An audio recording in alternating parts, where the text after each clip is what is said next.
Muy bien, pues buenos días una vez más. Pues vamos a continuar con este capítulo que estamos leyendo de Hechos. Quiero invitarles a que veamos los puntos importantes en el mensaje de Esteban. Vimos hasta el versículo 8 la semana pasada. Esteban entonces continúa predicando. En el verso 9 de Hechos 7, él continúa predicando desde los hechos de José, el hijo de Jacob, y la situación de Israel desde Egipto. Dice Hechos 7:9, los patriarcas, Esteban hablando, dice, movidos por envidia.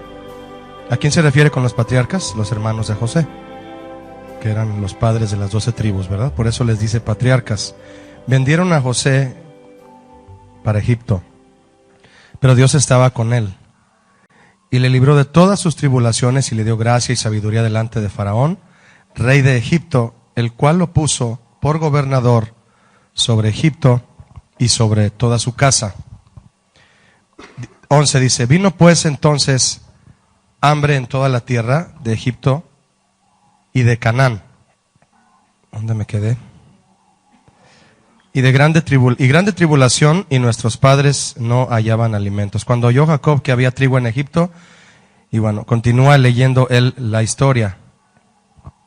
Habla de cómo descendió Jacob a Egipto en el verso 15, donde murió él y también nuestros padres, dice. Sí, 17 dice, pero cuando se acercaba el tiempo de la promesa que Dios había jurado a Abraham, el pueblo creció y se multiplicó en Egipto. Él estaba dando una historia. Estaba narrando prácticamente los hechos históricos de Egipto para llevarlos a entender la salvación de Jesús. Esteban nos da a entender claramente, para empezar, mis hermanos, cómo es que el conocimiento de la historia bíblica nos tiene que llevar siempre a conocer más a Jesús, a conocer la grandeza de su obra y que al Señor no se le escapa un solo detalle. Esteban solamente hacía un repaso, si usted se da cuenta, si ya lo había leído en otra ocasión, él solo hacía un repaso acerca de la historia de los judíos.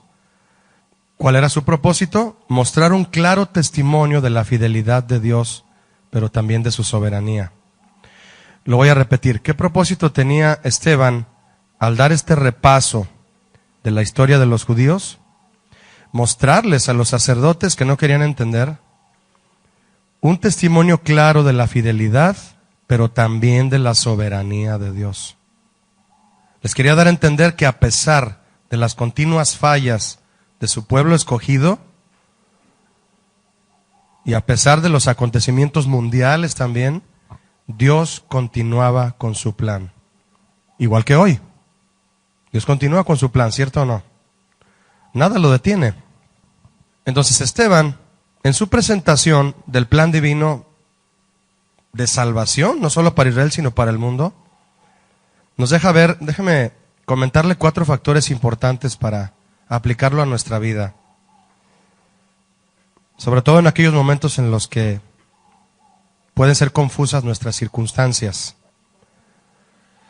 Sí, 4 factores que aprendemos hasta este punto del sermón de Esteban, aplicables a nuestras circunstancias confusas, es decir, cuando no sabemos qué hacer.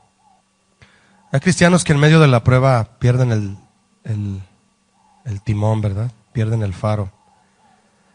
Lo que está dando a entender a Esteban es, en principio de cuentas, que Dios tiene el control de la situación.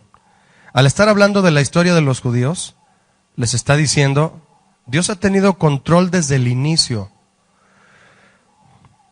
Él los invita a que no tomen las historias de Israel, como por ejemplo la de José, que fue apresado, que fue vendido por los patriarcas, a que no las tomaran como simples historias básicas de su pasado como nación.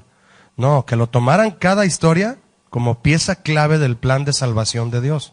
Eso es lo que Esteban quería. Prácticamente les pudo haber dicho, ustedes conocen la historia de nuestro pueblo, ustedes la conocen. Les voy a hablar de cosas que ustedes ya saben, que ya han leído en los rollos de la ley. Lo que no saben hacer es aplicarlo al plan de salvación. Y como no han unido eslabones, al llegar a este punto de cuando Jesús vino a la tierra y ustedes lo mataron, no entendieron a Jesús. Y lo tomaron como un farsante, como un blasfemo, sabiendo que Él Es el eslabón que cierra la cadena de salvación para Israel. Por eso suelta toda esta historia judía, pero presenta estos puntos importantes. En primer lugar, entonces, Dios tiene el control. A Él nada le sorprende, ¿cierto? Nada. Dios no se paró en un momento, en un punto en el que dijo, híjole, ya vendieron a José, ¿y ahora qué voy a hacer? ¿Cómo arreglo esta situación? Yo no planeaba que José fuera vendido. ¿Qué hago? No, todo está en el plan de Dios. Dios sabía, Él es omnisciente, que José sería vendido y que llegaría a ser el segundo del faraón, para que Israel no pasara hambre. Pero el pueblo empezó a crecer y quedaron a merced de los egipcios. ¿También eso era el plan de Dios? También. Porque todo es sombra y figura de lo que pasa hoy. Y usted y yo, a pesar de que los sacerdotes que apedrearon a Esteban no lo entendieron, usted y yo no tendríamos pretexto para entenderlo, ¿verdad? Otro factor importante es que este mundo no es todo lo que existe. Muchos se encajonan en eso. Repito, este mundo no es todo lo que existe. Este mundo va a pasar, va a terminar. A muchos les pareciera que no, pero sí. Pero Dios es eterno. Otro factor importante que aprendemos del sermón de Esteban es que Dios es justo y hará justicia. Esto se ve claramente a lo largo de nuestro estudio en la Biblia y en este resumen que Esteban compartió, que nos da una semblanza resumida pero muy sabia. Si usted quiere tener un estudio de cuál fue el comienzo de la vida del hombre, cuál era el propósito de Dios al crear al hombre, al crear a su pueblo, escogerlo hasta Jesucristo, lea el sermón de Esteban. Es un resumen maravilloso lo que él hizo, para demostrar, como le acabo de decir, que Dios es justo y hará justicia. Va a castigar al malvado, obviamente por su maldad, por su pecado, y va a recompensar al fiel. Ninguno de los que estaban escuchando a Esteban entendían estos puntos que usted y yo entendemos hoy. Tenemos mucha gracia de parte de Dios, mi hermano, al entender lo que Dios nos habla en su palabra hoy en día. O sea, tenemos un gran privilegio. Desecharlo nosotros hoy sería... Si ellos cometieron una gran tontería al haber matado a Esteban, nosotros cometeríamos una mayor al desechar la sabiduría de Dios y el plan de salvación en la actualidad. Otro factor, el cuarto, es que Dios nos quiere usar a nosotros, al igual que usó a José, a Moisés y a Esteban. Es decir, Esteban al hablar de José, de Abraham, de los patriarcas, de todos, les estaba diciendo también a los sacerdotes del Sanedrín que Dios podía usarlos a ellos para llevar el mensaje de salvación al pueblo, en lugar de estarlo reteniendo. Ustedes están reteniendo el plan de vida eterna para Israel, no lo están llevando. Otro factor importante entonces es ese, el cuarto, ya se lo dije. El primero es Dios tiene el control y nada le sorprende. Es decir, la historia de Israel ha sido como Dios ha querido y llegó a su fin, y en cuanto a la visita de Cristo, y en la segunda visita de Cristo va a ocurrir lo que el Padre tiene en su plan. El segundo es que este mundo no es todo lo que existe, Dios es eterno, esta tierra pasará. El tercero, repito, Dios es justo y hará justicia, castigando al malvado y recompensando al que es fiel. Y el cuarto, Dios nos quiere usar, lo que Él le decía a estos sacerdotes, para que se distinga el plan de salvación de otros en este mundo. Esteban continúa hablando. Entre las partes sobresalientes de su sermón, verso 18 dice: hasta que se levantó en Egipto otro rey que no conocía a José. Es decir, después de José vinieron otros patriarcas en Egipto, es decir, reyes en Egipto que ya no eran como José. Eso siempre ha sucedido. ¿Por qué Dios lo permite? Porque con eso prueba a su pueblo, que su pueblo siga confiando en Dios, no en los reyes. Este rey, usando de astucia con nuestro pueblo, maltrató a nuestros padres, a fin de que expusiesen a la muerte a sus niños para que no se propagasen. Habla de la muerte de los primogénitos que ordenó el faraón egipcio en este resumen de Esteban. Y muy interesante lo que dice el 20, dice: en aquel mismo tiempo nació Moisés y fue agradable a Dios y fue criado 3 meses en casa de su padre.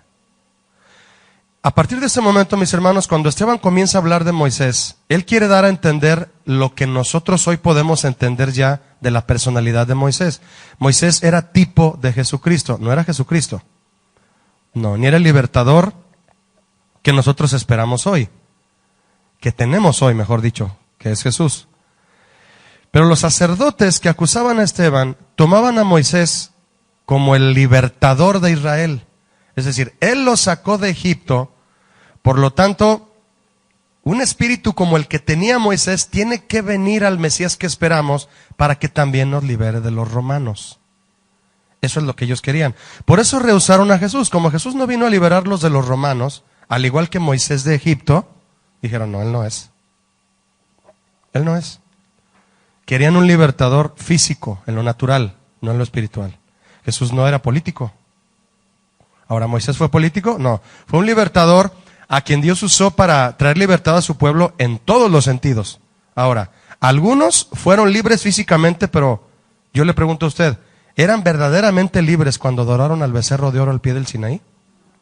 No. Lo cual demuestra que la libertad de Moisés no era la libertad plena que Dios quiere para su pueblo. Si lo hubiera sido, todos hubieran rehusado adorar a un becerro de oro. Entonces, adoraron al becerro de oro y dice Éxodo capítulo 32 que hicieron fiesta para Jehová. Es decir, confundían la libertad de Dios atribuyéndola, acreditándola a ídolos egipcios. Eso no es libertad. Es decir, salieron de Egipto pero seguían siendo esclavos de su idolatría. Hay muchos cristianos que se dicen cristianos, mejor dicho, que viven así. Hay una asistencia regular a la iglesia de muchos feligreses que en realidad no viven una libertad plena en el espíritu. El apóstol Pablo dijo, ¿cómo es posible que Dios te haga libre para que vuelvas a ser esclavo de tu pecado? Haciendo alusión a esa libertad de Egipto. ¿Cómo es posible que Dios te saca de Egipto para que sigas adorando ídolos egipcios? No, ¿cómo es posible que Dios te saque del mundo para que ya estando en la iglesia, estando en un seno familiar cristiano, sigas teniendo acciones pecaminosas que correspondían a tu vida pasada? Tienes que renunciar. Estamos en el mundo, pero no somos del mundo. Entonces, a partir del verso 20, que Esteban empieza a hablar de Moisés, empieza, mis hermanos, si ya se habían enfurecido los sacerdotes, esto los empezó a hacer chillar más los dientes. Que les empezara a decir que Moisés no fue el verdadero libertador.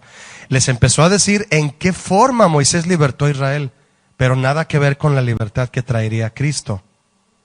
Entonces ellos empezaron a pensar, ¿qué está comparando Esteban? ¿Está comparando a su Jesús de Nazaret con nuestro Moisés? Ah, no, hasta aquí llegaste. ¿Estás comparando a Moisés, al que escribió nuestro Pentateuco? A nuestro, así como si le tocaras a los musulmanes olvidé el nombre de su Dios, de su Mahoma, perdón, de su representante, como si tocaras a Mahoma. Háblales mal de Mahoma, un musulmán, te pone una bomba ahí, ¿no? Te pone una bomba en tu carro, ¿no? Entonces, imagínate. Dice el 20 nuevamente, en aquel mismo tiempo nació Moisés y fue agradable a Dios. Fíjate cómo lo expresa Esteban, discúlpame. Y fue criado 3 meses en la casa de su padre. Pero siendo expuesto a la muerte, la hija de Faraón le recogió y le crió como a hijo suyo. Y comienza la historia de Moisés. Y voy a leer a partir del 27. Entonces el que maltrataba a su prójimo le rechazó diciendo, ¿quién te ha puesto por gobernante y juez sobre nosotros? Está hablando de Coré, cuando Coré se rebela contra Moisés. ¿Quieres tú matarme como mataste ayer al egipcio? Este punto, mis hermanos, que estoy leyendo de alguien que le reclama a Moisés que por qué él tenía que ser cabeza en Israel, es Coré. Esto está perfectamente explicado en Números 16. Y fue Coré que le dice a Moisés, según palabras de Esteban, ¿quieres tú matarme como mataste ayer al egipcio? Aquel que mató allá. Al oír esta palabra, Moisés huyó y vivió como extranjero en tierra de Madián, donde engendró 2 hijos. Y escucha el 30. Pasados 40 años, un ángel se le apareció en el desierto del monte Sinaí, en la llama de fuego de una zarza. Entonces Moisés, mirando, se maravilló de la visión, y acercándose para observar, vino a él la voz del Señor: yo soy el Dios de tus padres, el Dios de Abraham, de Isaac y el Dios de Jacob. Moisés, temblando, no se atrevía a mirar.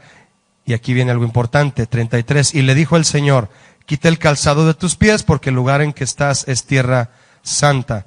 Ciertamente he visto, le dice Dios a Moisés, la aflicción de mi pueblo que está en Egipto, y he oído su gemido, y he descendido para librarlos. Ahora pues ven y te enviaré a Egipto. A este Moisés entonces, a quien habían rechazado diciendo: ¿quién te ha puesto por gobernante y juez? A este lo envió Dios como gobernante y libertador por mano del ángel que se le apareció en la zarza. Y el 37 dice esto: este Moisés es el que dijo a los hijos de Israel: profeta os levantará el Señor vuestro Dios de entre vuestros hermanos, como a mí, a él oiréis. En esta parte de la historia de Esteban, mis hermanos, los judíos en un inicio pensaron que el profeta al que Moisés se refería era Josué. Pensaron que él se refería a su sucesor, a Josué. Pero Moisés en realidad se refería al Mesías que vendría. Este es un texto profético de Jesús. Y se encuentra en Deuteronomio 18:15. Deuteronomio 18:15. Esteban comienza a partir de este punto a hacer mención de la aparición de Jesús como el Mesías, con el poder espiritual que Dios le había dado, mencionado desde la ley, a Jesús. Moisés dijo: a él oiréis. También profecía que hace alusión cuando el Padre aparece sobre Jesús bautizándolo con su Espíritu Santo, cuando lo bautizó Juan el Bautista también: este es mi Hijo amado. En el Evangelio dice: en él tengo complacencia. En otro dice: este es mi Hijo amado, a él oíd. Y Moisés dijo: a él oiréis. La terminología profética nos habla de que en realidad las palabras de Moisés se referían a Jesús. Aquí comienza a revelar Esteban a los sacerdotes del Sanedrín a quién se refería, y ellos no lo aceptan. No aceptan que Moisés se refería a Jesús. No les parece lógico compararlos a los dos, y que Jesús fuera más grande que Moisés. Para un sacerdote ortodoxo judío, no existe nadie más grande que Moisés, en el sentido de religiosidad, de apego a una ley, como mencionamos de los musulmanes a Mahoma. Para ellos es Moisés. Judío ortodoxo es un judío apegado a la costumbre, que no creyó en Jesús como el Mesías. Pedro hace lo mismo del versículo de Deuteronomio 3:22, cuando Pedro habla también de que Moisés se refería a Jesús como el Mesías, no a Josué como su sucesor. Puntos importantes, mi hermano, con los que hizo estallar la bomba Esteban: la comparación entre Jesús y Moisés. También Pablo hizo comparaciones varias entre Jesús y Moisés. Él hizo una comparación cuando se refirió a Moisés, que al bajar del Sinaí su rostro brillaba. Y Pablo dijo: ese brillo en el rostro de Moisés era temporal, pero el brillo en el rostro de Jesús es permanente. Por eso la gloria que Israel reflejó cuando vieron a Moisés fue temporal. ¿A qué se refería? A la ley. La ley tuvo su tiempo. No que es quitada la ley, pero tuvo su tiempo de acción. ¿Para qué es la ley? Para hacerte ver tu pecado. ¿Pero te puede salvar la ley? No, solo la gracia de Jesús. Esa sí es permanente en el sentido de salvar. Y lo que Dios quiere no es condenar, es salvar. Su ley condena cuando no tienes una gracia que te rescate. Pero viene Jesús con la gracia y nos rescata. Entonces termina la acción de la ley cuando Jesús llega. No que la ley debe ser quitada de nuestras Biblias, que no debe ser estudiada. Yo ya no debo de estudiar la ley, yo ya estoy en la gracia. Si peco y peco y peco, yo de todos modos me voy a ir al cielo. Errores graves doctrinales que se enseñan y muchos practican al no saber el trasfondo del papel de la ley. Dice Pablo: yo no sabría que soy un codicioso y un avaro si no fuera porque la ley me lo dice. Entonces, ¿es útil la ley? Sí, para dar a conocer en qué estamos pecando, pero no nos salva. Es aquí el punto crucial donde Esteban llega comparando a Jesús con Moisés, y es entonces que les lanza la palomita, esas que revientan ahí en el Sanedrín, y los hace enojar a todos. Comienza el enojo. Dice el verso 38: este es aquel Moisés que estuvo en la congregación, importante esta palabra, ahorita lo vamos a examinar, en el desierto con el ángel que le hablaba en el monte Sinaí y con nuestros padres y que recibió palabras de vida que darnos. ¿Qué está diciendo Esteban de Moisés? Ubiquen bien a Moisés, sacerdotes. No le estén adorando. No le estén poniendo en el lugar de aquel que Dios traería a salvar a su pueblo. No es Moisés. Moisés fue el libertador de Israel como nación natural. Pero la salvación espiritual él no la trajo. Y ahí empieza todo. Ahora, Esteban usó la palabra, cuando dijo congregación, es la palabra griega eclesia, porque aquí ya está escrito en griego. Ya estamos en el Nuevo Testamento. Es la palabra griega eclesia, que se traduce también como asamblea. Se refirió a Israel como a una iglesia, fíjese.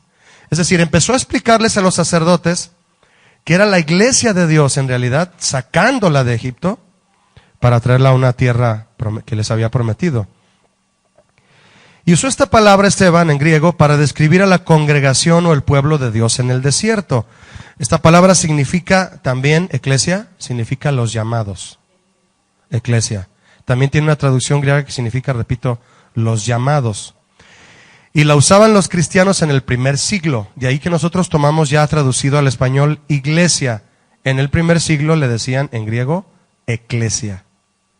De ahí viene eclesiástico, es decir, que viene de la iglesia.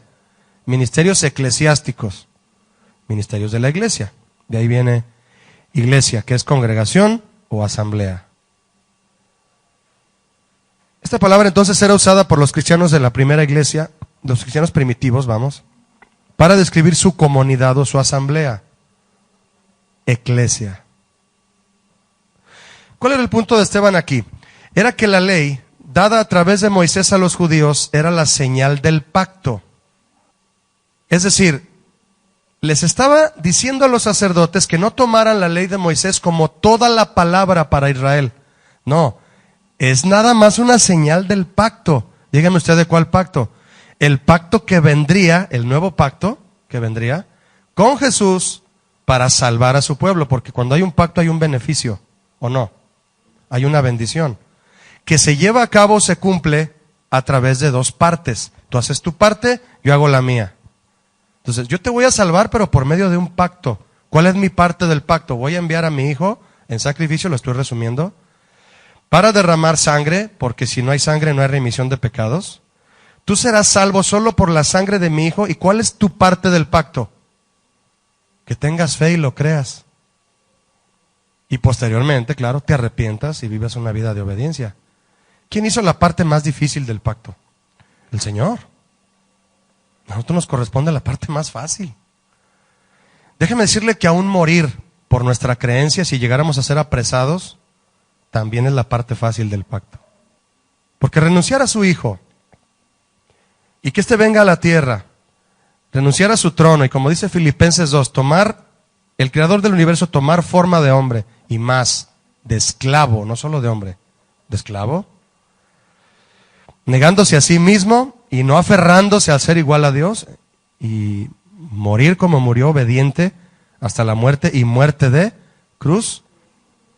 Eso es la parte del pacto difícil, mi hermano. Para nosotros imposible. En primer lugar, y aunque alguien pudiera decir, yo hubiera podido morir por los pecados del mundo. Sí, pero no eres santo. No eres puro como Jesús. No naciste de una virgen, ¿o sí? Para que tú nacieras, hubo una reproducción sexual de la carne. Jesús no. Jesús no tuvo que ver. Su nacimiento no tuvo que ver con una relación sexual carnal. Él es puro.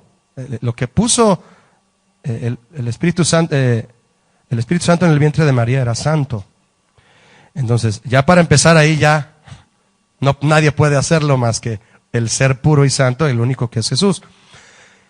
Esteban les está diciendo entonces, la ley de Moisés, mis queridos sacerdotes, es el principio del pacto, no es el todo. Para ellos el Pentateuco, de hecho todavía para los judíos ortodoxos, para ellos el Pentateuco es el todo, mi hermano. Ellos no tienen el nuevo, sí lo tienen, pero no lo toman, no lo leen, no lo creen. No les importan las palabras de Pablo, de Santiago, de los apóstoles, no les importan ellos. Génesis a Deuteronomio nada más. Por obediencia, continuarían siendo el pueblo del pacto de Dios. Por obediencia, esa es la parte del pacto de Israel. Obediencia. Yo pongo el sacrificio, ustedes la obediencia. Así dijo el Señor. Vamos a resumirlo. Las dos partes del pacto. ¿Cuál es la parte de Dios? Sacrificio. ¿Cuál es la tuya? Obediencia. Pero como desobedecieron, dice Esteban, rompieron el pacto y perdieron el derecho a ser el pueblo escogido. ¿Se da cuenta de lo que les estaba diciendo a los sacerdotes? Fariseos y saduceos. Por eso lo mataron, mi hermano. Por eso rechinaron los dientes. ¿Qué estás diciendo? Que no somos descendientes de Moisés, que en el sentido espiritual que Dios no nos toma como su pueblo escogido. No. ¿Por qué? Por desobedientes. ¿Ustedes creen que son obedientes y que son lo máximo y que son la estirpe santa de Dios solo porque cumplen al pie de la letra todo lo que dice la ley de Moisés? Y todo lo que ustedes han inventado que no está en la ley de Moisés, como eso de lavarse las manos antes de comer, que no está en la ley y que ustedes ya lo tomaban como un rito, ¿no? Pues fíjense que no. Todo eso que ustedes han hecho y lo que les han enseñado y lo que ustedes enseñan a sus prosélitos, que por cierto los hacen 2 veces más hijos del infierno, todo eso no les sirve de nada. Ustedes están perdidos en sus pecados. No, pues imagínate. Eso les estaba diciendo. ¿Te imaginas? Es solamente un pacto en el que ustedes no cumplieron. Por eso el pueblo de Israel ya no es el pueblo escogido. Dios tiene otro pueblo grande. ¿A cuál se refiere? A la congregación mundial que le diga a él, yo creo en ti. Ah, pues tú eres de mi pueblo. Por eso usted y yo somos parte del Israel espiritual. Fuimos injertados. No nacimos con Cristo a la raíz. ¿Ha visto usted algún injerto cuando un jardinero lo hace?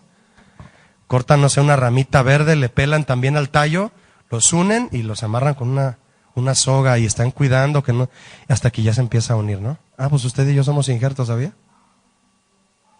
Pero ya estamos unidos a la raíz, que es Cristo. Entonces, prácticamente Esteban le estaba diciendo, pero Dios ya tiene un pueblo de injertos. Porque ustedes que estaban pegados a la raíz, por su desobediencia fueron cortados. Por eso Jesús dijo en la parábola, que al que no da fruto, ¿qué? Lo quitará. Mientras esté su desobediencia así, Esteban les estaba diciendo, por su desobediencia ustedes no están dentro del pacto. Pero hay alguien que puede reanudar el pacto para ustedes, pero ustedes no lo quieren, lo mataron.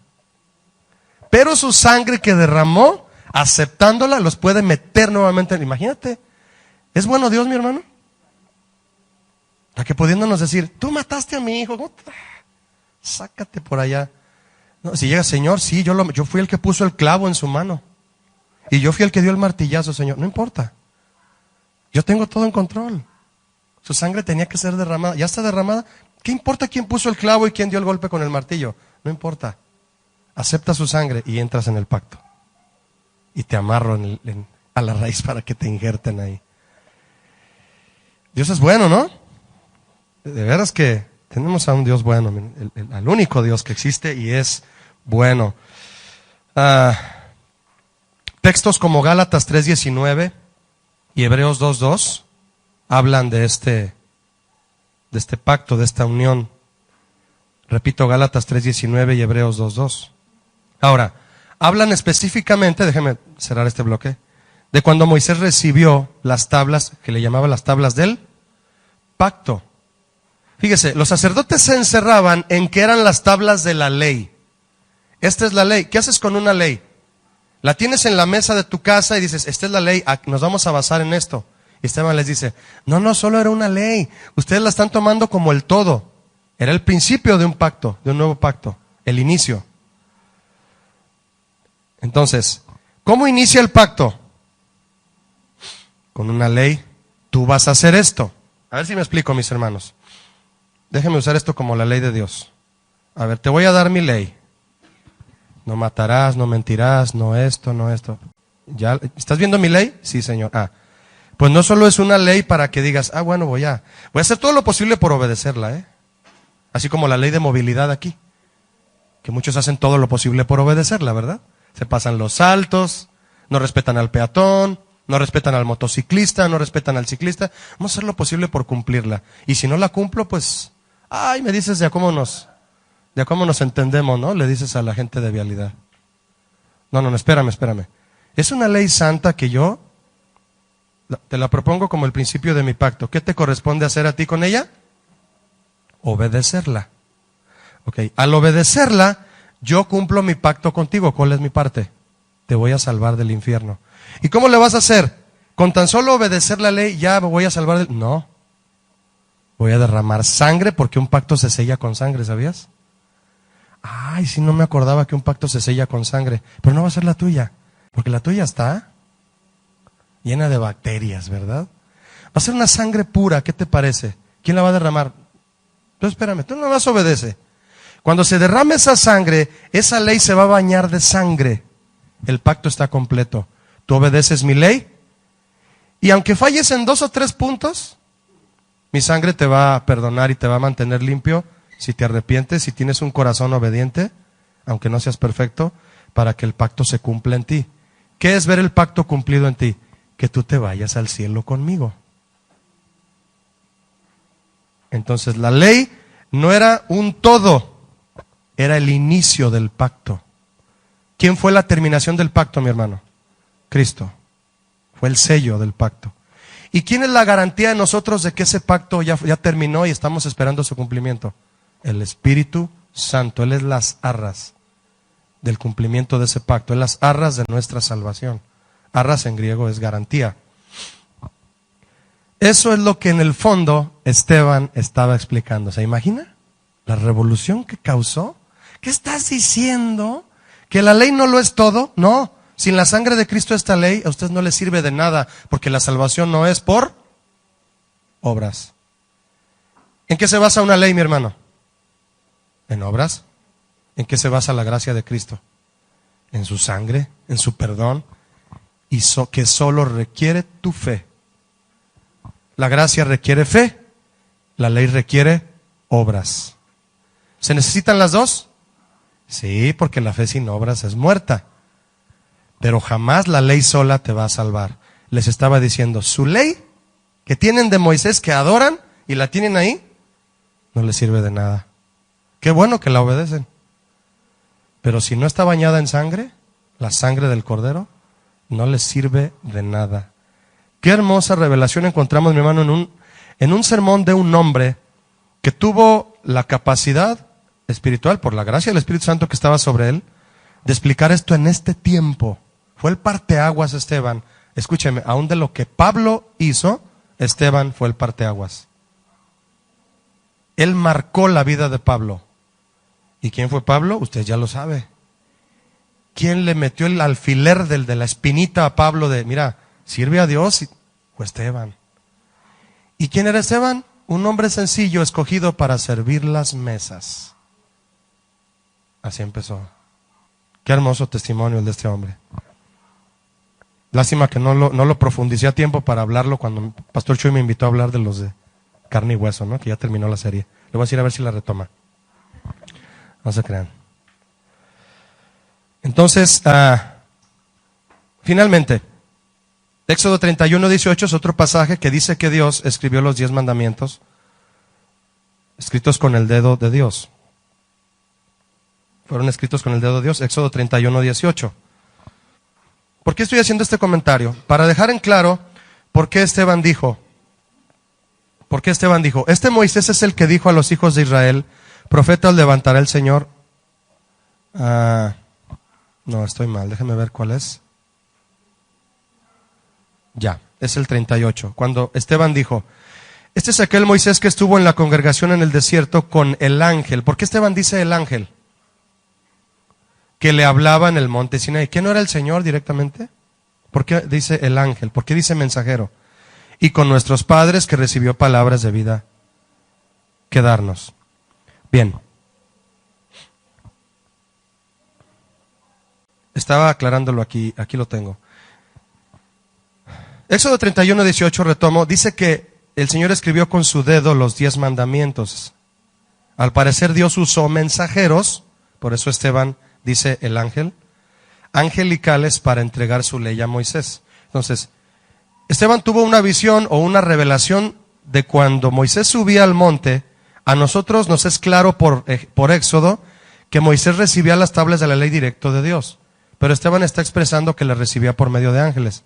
Pues sí, si Moisés no vio cara a cara a Dios, a los que sí vio cara a cara fue a los ángeles que llegaron y le dijeron, aquí tienes las tablas de la ley. ¿Quién las escribió? El Señor.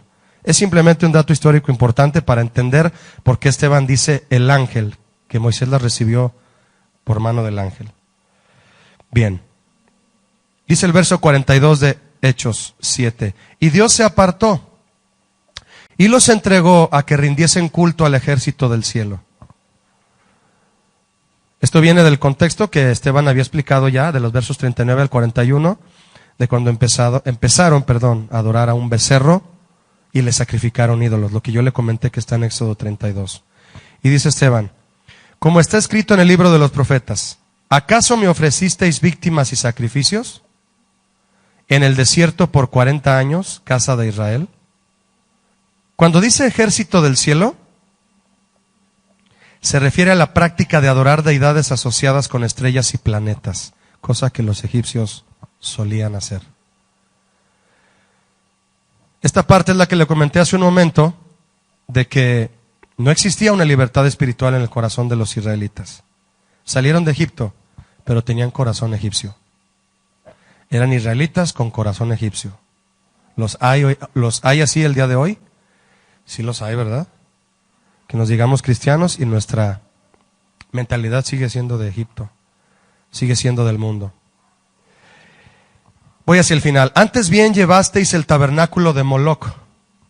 ¿Qué está haciendo Esteban aquí? Haciéndole ver a los sacerdotes el grado de idolatría al que llegó Israel aún siendo libre de Egipto.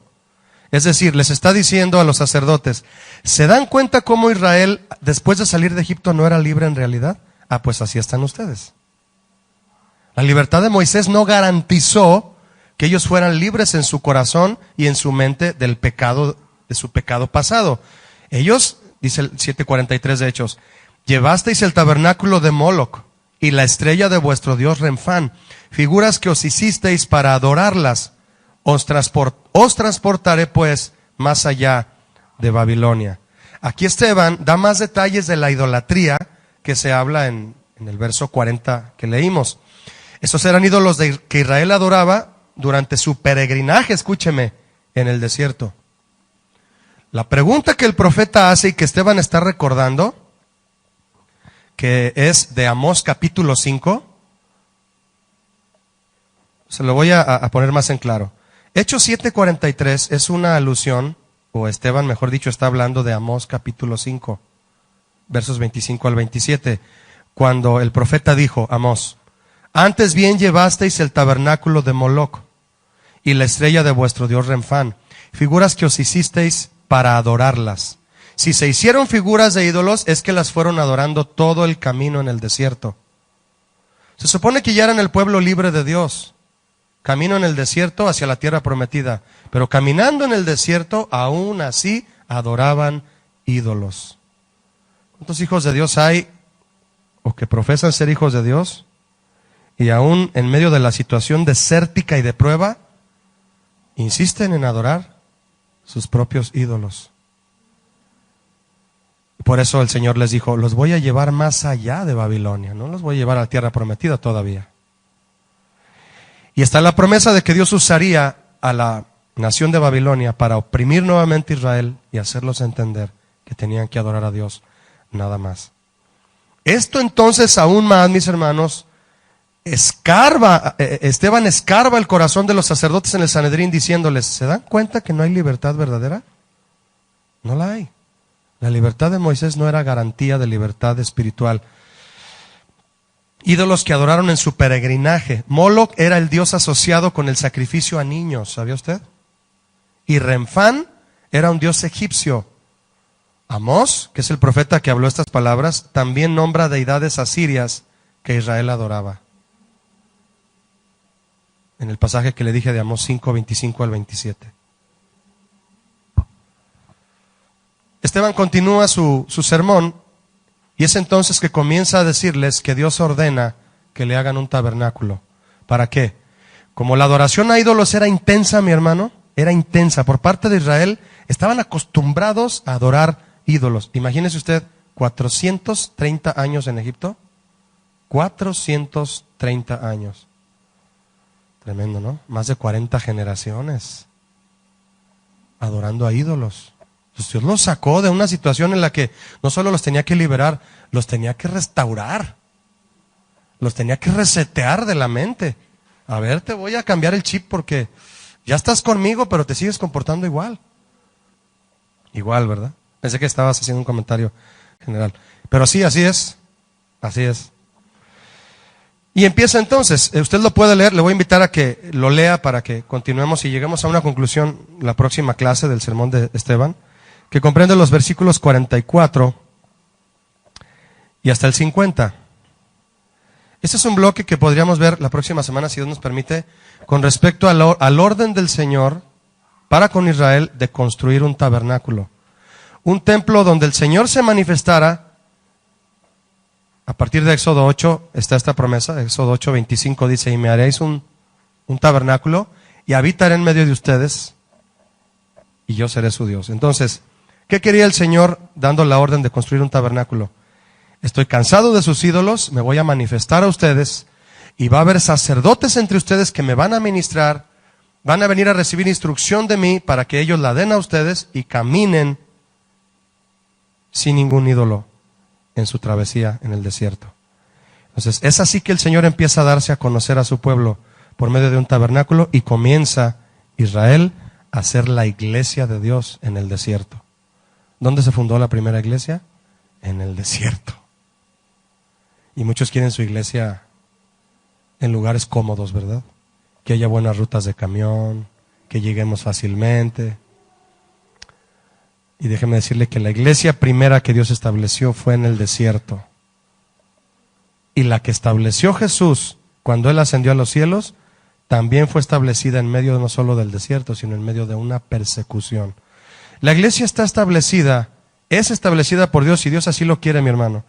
A Dios le place establecer su iglesia en lugares de persecución y desérticos para ver quién se atreve a ir.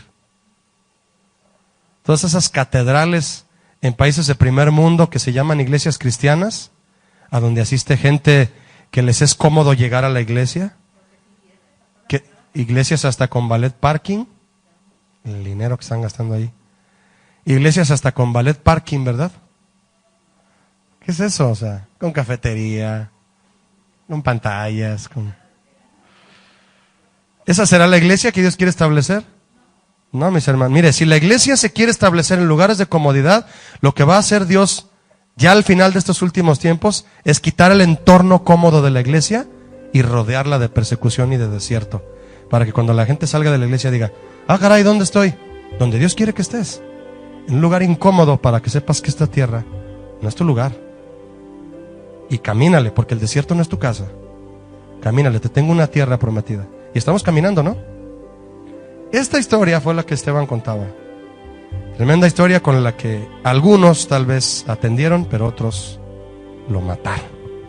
Continuamos después, que Dios les bendiga.